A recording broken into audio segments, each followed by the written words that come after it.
पिछला साल बड़ा भयावह रहा। कोरोना के कारण सारा विश्व, हमारा पूरा देश। त्र्यंबकेश्वरमधील चालू घडामोडी जाणून घेण्यासाठी आत्ताच त्र्यंबकेश्वर नगरीच्या लोकप्रिय कबीर न्यूज नेटवर्क या यूट्यूब चॅनलला सबस्क्राइब करा व बेल आयकॉनला प्रेस करा। हमारे प्रदेश सब प्रभावित रहे और बड़ा भयानक समय था ये। अब इस वर्ष ये भयानक काल निकल जाए, कोरोना वैक्सीन का ड्राई रन शुरू हो गया है आज से, वो सफल हो, कोरोना महामारी का सफाया हो, सब सुखी हो, सब निरोग हो, सबका मंगल हो, सबका कल्याण हो। अब कल जीएसटी कलेक्शन अच्छा हुआ इस महीने का 1,15,000 करोड़, तो अर्थव्यवस्था में भी जान आए ताकि रोजगार के अवसर पैदा हो सकें, क्योंकि गरीब और निम्न मध्यम वर्गीय वर्ग भी बहुत परेशान रहा है कोरोना काल में। अब सरकार के पास वो क्षमता हो कि हम इन वर्गों को और बेहतर राहत दे सकें, अर्थव्यवस्था खड़ी हो और रोजगार के नए अवसर सृजित हो। पूरी तरह से कंट्रोल है मध्य प्रदेश में, वैसे सदैव कंट्रोल में रहा है कोरोना। अभी लगभग 700-750 पेशेंट्स आते हैं, लेकिन उससे ज़्यादा ठीक होके जा रहे हैं। मृत्यु दर भी 1% से काफ़ी नीचे है और दर भी पूरी तरह से घट गई है और सक्रिय केस लगातार कम हो रहे हैं। तो हमने राहत की सांस ली है और महामारी को पूरी तरह से कंट्रोल किया है। मैं कोई राजनीतिक बात नहीं करना चाहता, लेकिन मैं तो कोरोना काल में ही मुख्यमंत्री बना। सबसे बड़ी प्राथमिकता यही थी कि हम कोरोना को कंट्रोल करें, और ये भगवान की कृपा है कि कोरोना अनियंत्रित नहीं हुआ मध्य प्रदेश में।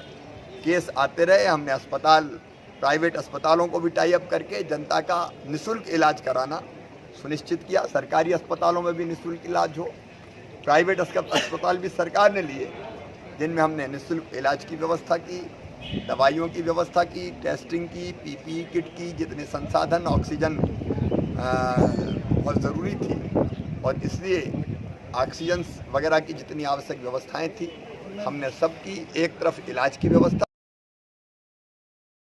और दूसरी तरफ गरीब परेशान ना हो, इसलिए उनके खातों में पैसे डालने का काम, किसानों के खाते में पैसे डालने का काम, ताकि रोजी रोटी चल सके।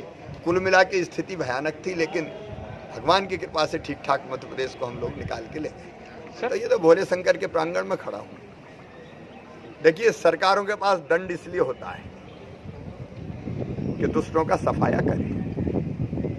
सज्जनों के लिए फूल से ज्यादा कोमल, लेकिन दुष्ट, माफिया, बदमाश जो जनता की जिंदगी से खिलवाड़ करते हैं, मिलावटखोर, नशे के सौदागर जो जनता की जिंदगी में जहर भी घोलते हैं, आतंकित करते हैं, और जिसके कारण अब मिलावटखोरों के कारण लोगों की जिंदगी खतरे में पड़ती है। ड्रग्स बेचने वाले समाज के दुश्मन हैं, पीढ़ियों को खोखला कर रहे हैं। इनको मैं नहीं छोड़ूंगा किसी भी कीमत पे, ये तो भोला शंकर के आदेश है। इनको माटी में मिला देंगे बिल्कुल, और इसलिए मैंने सावधान किया है। पकड़े जा रहे हैं, उनके घर तोड़े जा रहे हैं, उनको ठीक किया जा रहा है, जेलों में भेजा जा रहा है। ये राजधर्म है, इसका पालन किया जाएगा। सर, देखिए, किसी बेटी को बहका के, फुसला के ऐसे प्रकरण आए हैं कि 14 साल 15 साल की बेटी को कोई ले जाए। हमने बरामद की ऐसी बेटियां सिकंदराबाद से, नूरगंज से, नेपाल की सीमा से। अभी अपराध और पाप है ये बेटी बचाओ अभियान का अंग है हमारा। हम बेटियों को बर्बाद नहीं होने देंगे, और इसलिए हमने सख्त सजा का प्रावधान किया है। अगर बेटियों की तरफ कुदृष्टि डाली, भय, लालच, लोभ, प्रलोभन, बहकाना और फुसला के ऐसे धर्मांतरण के लिए, तो मध्य प्रदेश छोड़ेगा नहीं। हमने तय किया है 10 साल तक की कठोर सजा, जिंदगी जेलों में कटेगी। ये खेल नहीं चलने देंगे हम मध्य प्रदेश में। यहाँ कह रहा हूँ, नरेंद्र मोदी जी से बड़ा किसान हितैषी कोई प्रधानमंत्री नहीं हुआ।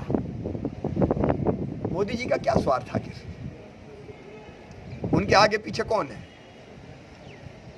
ये तीनों बिल दूरगामी दृष्टि से किसानों के हित के लिए लाए गए हैं। अब मुझे कोई बताए कि अगर मंडी चालू रहते हुए मंडी के बाहर बेचने की सुविधा आप दे रहे हो और किसान को लगता है घर पे कोई अच्छा रेट दे रहा है, तो किसी को आपत्ति क्या है इसमें? अगर कॉन्ट्रैक्ट फार्मिंग होती है और बोते समय किसान को पता चल जाता है कि मुझको ये रेट मिलेगा और वो रेट उसको लगता है कि मेरे लिए ठीक है, तो इसमें आपत्ति क्या हो सकती है? स्टॉक लिमिट पहले थी तो उसके कारण कई बार प्याज इससे ज़्यादा नहीं रख सकते। क्यों नहीं रख सकते साहब? जितना खरीदना है खरीदो, ज़्यादा खरीदोगे तो रेट बढ़ेंगे, प्रतिस्पर्धी रेट मिलेंगे। अब इसमें कौन सा किसान विरोधी, मुझे समझ में नहीं आता। तीनों कानून किसानों के दूरगामी हितों को ध्यान में रखते हुए बनाए गए हैं और कहीं कंफ्यूजन अगर है तो सरकार दूर करने को तैयार है। कृषि मंत्री लगातार चर्चा कर रहे हैं, 4 तारीख को फिर चर्चा और बातचीत है। लेकिन कुछ लोग जो मोदी जी का मैदान में मुकाबला नहीं करते, उनको लगता है मोदी जी को भ्रम फैला के घेरने की कोशिश करें और इसलिए जो मैदान में मुकाबला नहीं कर पाते वो दाएं से बाएं से वार करने का प्रयास कर रहे हैं, वो असफल होंगे। देश के किसान मोदी जी के साथ हैं, बाकी जो आंदोलन कर रहे हैं वो भी हमारे भाई बहन हैं, उनके साथ चर्चा कर रहे हैं और चर्चा करके रास्ता निकालेंगे। ठीक है।